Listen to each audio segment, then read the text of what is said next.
Hello বন্ধুরা, দেখো আমি কত সুন্দর জায়গায় আজকে ঘুরতে এসেছি। দেখো কত সুন্দর একটা গ্রাম্য পরিবেশ, তার মধ্যে একটা বুদ্ধদেবের মন্দির। দেখো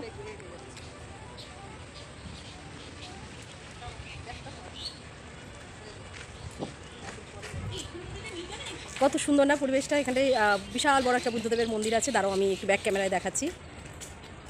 এই যে দেখো, এখানে বিশাল একটা বুদ্ধদেবের মন্দির আছে এই বালিতে। এটার জায়গাটার নাম কি রে? জয়পুর। খুব সুন্দর, দেখো মনোরম পরিবেশ। এখানে একটা বিশাল বড় একটা বুদ্ধদেবের মূর্তি রয়েছে, খুব সুন্দর লাগছে দেখতে। দেখো গ্রাম্য পরিবেশের মতন এখন পর্যন্ত রয়েছে, এরপরে মনে হয় সব ইয়েই হয়ে যাবে। এই যে ভেন্ডি ভেন্ডি গাছগুলো দেখো, ভেন্ডি হয়ে জলের মধ্যে এই যে ইয়ে হয়ে রয়েছে, ডুবে রয়েছে। এখানে কিন্তু ভেন্ডি আছে। দাঁড়াও, যেহেতু জল রয়েছে, পড়ে গেলে আবার।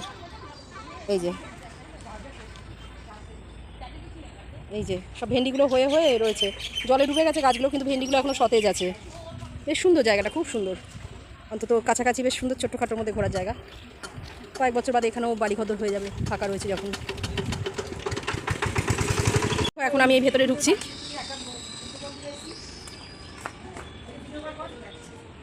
বুদ্ধদেবের বিভিন্ন ইয়ে দেখানো আছে এখানে।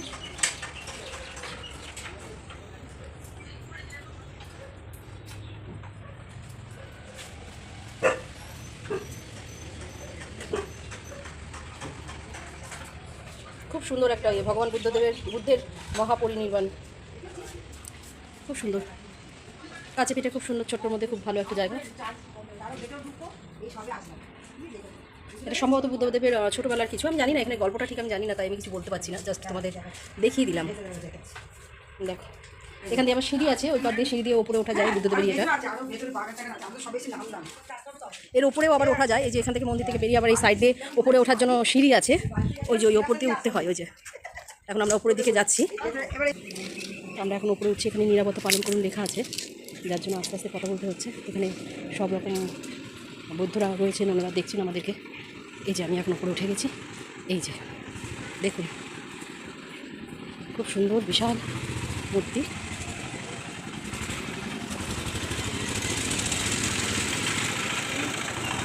কি গরম রে মেঝে।